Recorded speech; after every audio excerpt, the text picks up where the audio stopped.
Hi everyone. Firstly, thank you so much for joining my talk on ethical product management. My name is 𝗂𝘂𝗶𝗹𝗁𝗂𝗏. I am a product lead at a company called 𝗂𝘂𝗶𝗹𝗂𝗏. We are an agency and you can also book me as an interim product lead or as an advisor. So I'm gonna jump right in. So I figured I'd start with a story, my own story. Some years ago I worked at a small startup. We were pre-product market fit. We were about 10 people. We raised enough funds to last us about 2 years. And we had a first-time founder who had this great idea that we all rallied behind. We had so much blind faith in this idea that we figured we should just start building a fully fledged product without wasting time talking to too many users or running experiments, none of that nonsense. And we also figured we should be able to serve anyone with this fantastic product. Why limit ourselves to any target audience? And because we didn't really know the problem space all that well, we felt threatened by pretty much any competitor, big or small, and we kind of ended up building an inferior version of what was already out there. So needless to say, we struggled to sell our solution and we failed. Some years later, I worked with a large corporation, a European market leader even. And this company was doing so well that there was not really any threat of not being able to keep the lights on. And so creating customer value was kind of an afterthought. It didn't have all that much importance anymore. This corporation had gotten comfortable. And I learned there that neither of these situations sat very well with me. So I started thinking about the meaning of ethical product management. So what is that about? Well, I tried to simplify it a bit by slicing a pyramid into 3 layers. Business ethics being the bottom layer, the broadest slice, and ethical design being on top. And about ethical design, quite a bit has been written already. I feel it is very much intertwined with ethical product management. But today I want to only go into that middle layer, ethical product management. And here it's about putting the welfare of your users in front of mind as we develop our products and building products that users want. And besides that, where the positive consequences on their lives far outweigh the negative. So I deeply believe that in the long run, incorporating ethics into your product processes does not stand in the way of earning money, but actually it's the only right and sustainable way to build a profitable business. I believe that nice guys finish first and they also get to sleep well at night. So introducing my ethical product management matrix. On the x-axis, you see the word desirability, which as a product person, you probably have heard before. And making sure that you have a large enough target audience that wants or desires your product is pretty much the key thing that stands in the way of business success. If the need is simply not there, or if you're solving a problem that's non-existent, or maybe not strong enough, or not recurring enough, those things are pretty hard to mitigate. And on the y-axis, I'm looking at the intended or also unintended consequences of your product. So here in the top right, we have demand for the product, great, and also the positive effects on your users outweigh any potential unintended negative effects. Excellent. But in the bottom right, we have the red corner where we have demand for the product. People might even be flocking to the product en masse, but users are also suffering negative consequences. And some prime examples, of course, are addiction, basically being glued to our screens, reduced actual social life, things like that. And in the left-hand side, this is a common one, there's simply no demand for your product. So if I want to plot the companies I talked about before, I put my pre-PMF startup with this great idea over here in the bottom left, and I put my corporates here kind of in the middle. It wasn't really negative consequences, but if we had put our best foot forward, we could have done a lot better for our users. So I put it there in the middle. And my work now is I strive to help companies move up here in this top right green quadrant. So let's start with the left side. You have unfortunately built a product that no one truly wants. So I think anyone who's been in the startup scene for a while knows that it's actually not so easy to create a product that people really want. And so we often think that we know, and sometimes we've even done a lot of homework, maybe we've done interviews, we've done surveys, we've done market research, but you'd still be surprised how often we are wrong. According to a report by Pendo from 2018, about 80% of features end up rarely or never used. And it might sound a bit harsh, but all those beautiful lines of code end up in a big pile of digital trash. So what's even unethical about doing that? I mean, your business will probably fail, it's not fun, it's not a good spot to be in, but why is it unethical? Well, it's not unethical per se, but number one, it's about potentially burning investor money without actually fulfilling the role of business in society, which is meeting customer demand or solving a problem. And in the long run, this kind of behavior creates public distrust in tech. A question that I get a lot is like, why are all of these people earning high salaries building crappy digital products that no one cares about? And number two, going back to my time at this pre-PMF startup, we essentially ended up building an inferior product, an inferior version of what was already out there in the market. And if we were still shoving this product down people's throats, which we were because we wanted to make the sale, we were actually robbing our customers from the opportunity of having a better solution, which was already out there. And also we needed to resort to questionable sales tactics, endlessly chasing, making promises we couldn't live up to, pretending to be more mature than we were. And this is kind of how we drifted into unethical behavior land. So let's get to the good stuff. How can we build products that people want and also want to tell others about, because word of mouth is nice. I think it's about two key questions. Number one, who's it for? And number two, what does it do? As mentioned, with my pre-PMF startup, we started by immediately building a product based on this fantastic idea that we had. And only after this product was finished, we started going out into the world to try to sell it to anyone. And this is kind of like creating a key and then looking around the world for a lock to open with that key. And of course, we ran out of cash and patience before ever finding that lock. It's much smarter to identify the right lock or the right target audience first, and then fashion a key specifically for it. This is not my analogy, I took it from 𝘂𝗲𝗏, who talks about it in his awesome book, This is Marketing. So let's go back to these two questions. Ask yourself, can you now describe your target customer? What do they value? What motivates them? And what fears hold them back? And is your team or your leadership team at least aligned on those points?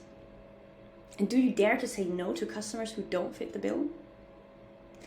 And then moving to question two, what core value does your product bring to that target customer? And can you summarize it in one crisp sentence that that target customer actually understands?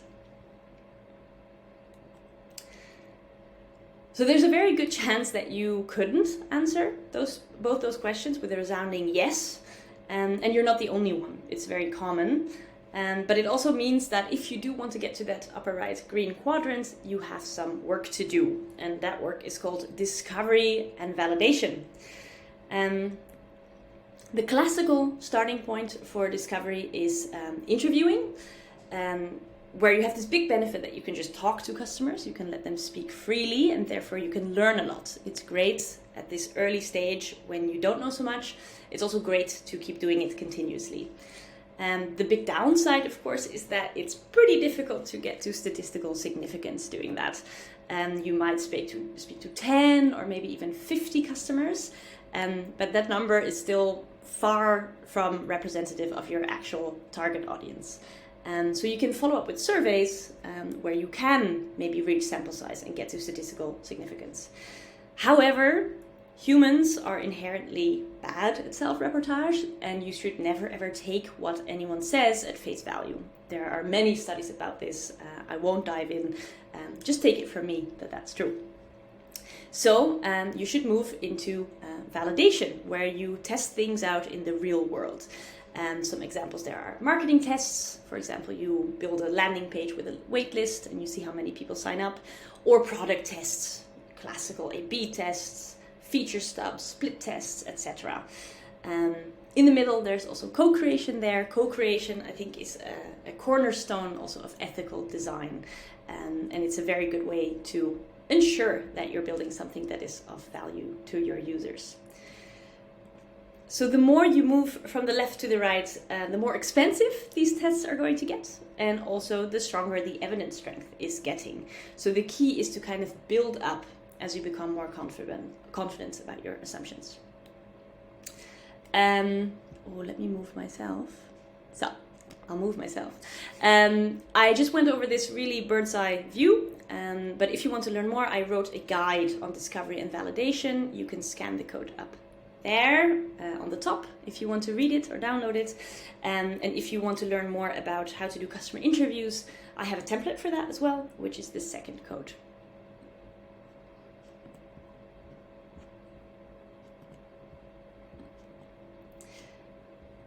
So moving back to our quadrants and now to the bottom, the red quadrants. There's demand for your product, but users are suffering negative consequences. What could that look like? Thought process that went into building these applications, Facebook being the first of them to really understand it. That thought process was all about how do we consume as much of your time and conscious attention as possible. And that means that we need to sort of give you a little dopamine hit every once in a while because someone liked or commented on a photo or a post or whatever. And that's going to get you to contribute more content, and that's going to get you, more likes and comments. I mean, it's a social validation feedback loop that it's like it's exactly the kind of thing that a hacker like myself would come up with, because you're exploiting a vulnerability in human psychology. And I think that the inventors, creators, and it's me, it's Mark, it's the Kevin Systrom at Instagram, it's all of these people understood this. Yeah, that is pretty grim. But maybe it's just, just Facebook, maybe just a one-off. Maybe it's not all that bad. Okay. Yeah, so maybe it's quite a bit. Especially I like also this last one from Reed Hastings. Sleep is our competition. Sounds very healthy.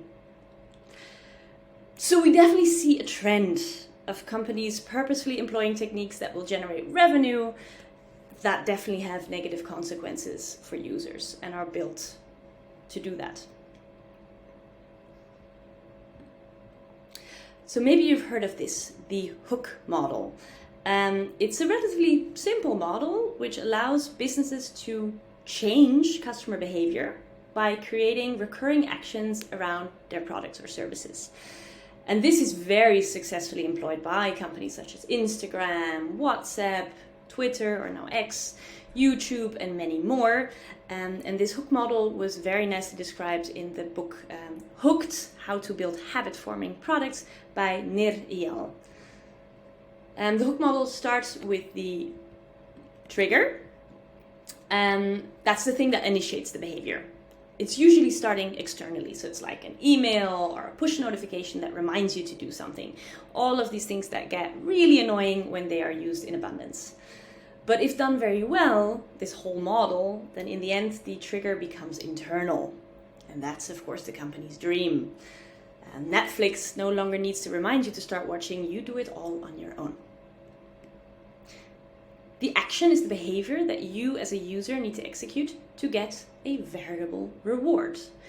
And because that reward is variable, it's slightly different every time and therefore unpredictable, you are more likely to come back. You might recognize this feeling of scrolling and scrolling and scrolling and scrolling endlessly down your LinkedIn feed because you feel like that interesting post that you really have to read is just a few scrolls away. And by investing into the product, it becomes more interesting for the user to keep coming back. So Facebook gets better when you have more friends. YouTube is better when the algorithm gets to know you, so they can give you the content that you love. And that's called stored value. It makes it very hard to leave. So this hook model is solid. It works very well. Now the question is, do you want to use it for good or for evil? And 𝗁𝗂𝗋𝗋 talks about helping users make the decisions that are good for them, that they wanted to make anyway. And he also says that external triggers like push notifications or emails should be used only sparingly for messages of which you are pretty certain that the user actually wants to receive them. So you'll need a fair bit of customer understanding for that. So when making product decisions, it's very important to continuously ask yourself, number one, am I creating habits that will make a positive change in my customers' lives? And do I believe that my product is the best thing out there to get their job done? Number two, if I put myself into my customer's shoes, would I think this product decision, let's say a push notification, a tooltip, a survey, whatever, is helpful or a nuisance? And to end this bit on a more positive note, I think there are also plenty of companies who are doing really well and who make it their goal to actually help their users. So their business interests are aligned with their users' interests. It is possible. So I said it before, I'll say it again. Nice guys finish first. So now it's about staying in that green quadrant. So note the title. It's not only about getting there, it's also very much about staying there. It's actually pretty easy to accidentally drift into the yellow or red spheres. It takes a conscious and a continuous effort to stay in the green. So let's start with the first thing, which is baking ethical reflection into your processes. I already talked a bit about the importance of discovery and validation. And luckily that doesn't just make you a good guy, it also allows you to create a far better product. Besides this, you can use a checklist or 𝘂𝗶𝗶𝗶𝗂𝗋𝗋𝗋𝗋 product ethics canvas to check yourself conscientiously with every new product launch. But I think such a one-off exercise is not enough. As I've mentioned before, we should continuously be asking ourselves whether product changes are putting the welfare of our users front and center. And I think, for example, backlog refinements are a very good moment to critically assess why we're building what we're building and what the consequences could be. I'm also a big fan of eating your own dog food, meaning using your own product as much as possible. I would also ask new joiners to use it because they have that fresh set of eyes that you might not have anymore. And last but not least, I always recommend leadership teams to hold regular alignment sessions to go back to those two key questions that I started with. Who's it for? Are we aligned on the ICP and the personas that we serve? And what's it for? What is our crisp value proposition? What change do we seek to make in the world? Then the second bucket is very much about making assumptions explicit. I'll put myself here over here on the left. This kind of requires a cultural shift or a mindset shift. I believe that assumptions should not live implicitly in the brains of stakeholders. They should be documented, written down, and critically assessed. And I think if you want to get started with that, riskiest assumptions mapping is a very nice exercise. If you need help, I give workshops in this as well, so feel free to reach out at any time. I'm definitely not a fan of long-winded processes and long, wordy PRDs, but I do believe that there is a lot of value in writing down your train of thought. And I guarantee you that even by writing for yourself, you will detect critical gaps in thinking. So I want to leave you with these two questions. Number one, in which quadrant are you operating today? And number two, what would need to happen to move your product to the green? Thank you for listening. And if you want to read more from me, you can scan the code on the left, that is my Substack. And if you want to book me or connect with me, you can scan the code on the right, that is my LinkedIn. I'm always happy to connect and chat. Thank you very much, and I hope to speak with you.